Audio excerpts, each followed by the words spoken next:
গভীর সমুদ্রে পর্যাপ্ত গবেষণা ও সমস্যাগুলো চিহ্নিত করে নীতিগত সিদ্ধান্ত নেয়ার ওপর গুরুত্ব আরোপ করেছেন প্রধান উপদেষ্টা। দুপুরে রাষ্ট্রীয় অতিথি ভবন যমুনায় সামুদ্রিক জরিপ ও গবেষণা প্রতিবেদন পর্যালোচনা সভায় এমন গুরুত্ব আরোপ করেন তিনি। এ সময় সামুদ্রিক মৎস্য সম্পদ ও ইকোসিস্টেমের ওপর পরিচালিত জরিপ গবেষণা প্রতিবেদন প্রধান উপদেষ্টার কাছে জমা দেয় এ সংক্রান্ত কমিটি। প্রধান উপদেষ্টা বলেন, সামুদ্রিক সম্পদ কাজে লাগাতে গবেষণা, পলিসি সাপোর্ট এবং আন্তর্জাতিক সহযোগিতা বাড়াতে হবে।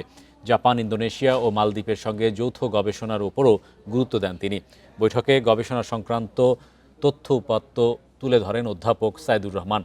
তিনি জানান, নতুন ৬৫ প্রজাতির জলজ প্রাণীর অস্তিত্ব এই গবেষণায় পাওয়া গেছে। দেশে গভীর সমুদ্রে জেলিফিশের আধিক্য মাত্রাতিরিক্তভাবে বেড়ে গেছে। এটা ইমব্যালেন্সের লক্ষণ। ওভারফিশিংয়ের কারণে এমনটি হয়েছে। এছাড়া ২০০০ মিটার গভীরতায়ও প্লাস্টিক পাওয়া গেছে, যা গভীর উদ্বেগের বলে জানান তিনি।